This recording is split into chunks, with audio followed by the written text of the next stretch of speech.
Champions trophy தொடரின் இறுதிப் போட்டியில் இந்திய அணி வெற்றி பெற்று சாம்பியன்ஸ் டிராபி கோப்பையை கைப்பற்றியது. சாம்பியன்ஸ் டிராபியின் முன்னாள் சாம்பியனான பாகிஸ்தான் இந்த தொடரை நடத்திய நிலையில் குரூப் சுற்றுகளிலேயே பாகிஸ்தான் அணி பரிதாபமாக வெளியேறியது. இந்நிலையில் முன்னாள் பாகிஸ்தான் அணி வீரர் ஷோயிப் அக்தர் போட்டியின் நிறைவு விழாவில் ஒரு வினோதமான நிகழ்வை கண்டதாக வீடியோ வெளியிட்டுள்ளார். ரோஹித் சர்மாவிற்கு ஐசிசியின் தலைவர் ஜெய்ஷா கோப்பையை வழங்கியுள்ளார்.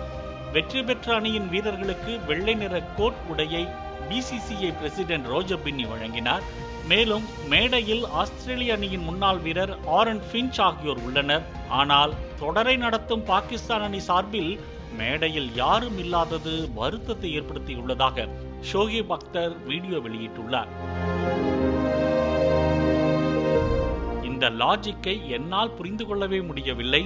பாகிஸ்தான் சார்பாக ஏன் யாரும் வந்து கோப்பையை வழங்கவில்லை? இதை பற்றி யோசியுங்கள். இது உலக மேடை. இந்த தொடரை பாகிஸ்தான் தான் நடத்துகிறது என்றும் ஷோயிப் அக்தர் வீடியோவில் பேசியுள்ளார்.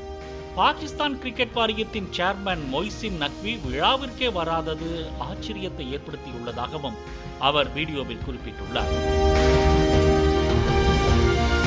சாம்பியன்ஸ் டிராபி இறுதிப் போட்டியில் பாகிஸ்தான் கிரிக்கெட் வாரிய நிர்வாகிகள் அனைவரும் புறக்கணித்திருப்பது சர்ச்சையை ஏற்படுத்தியிருக்கிறது.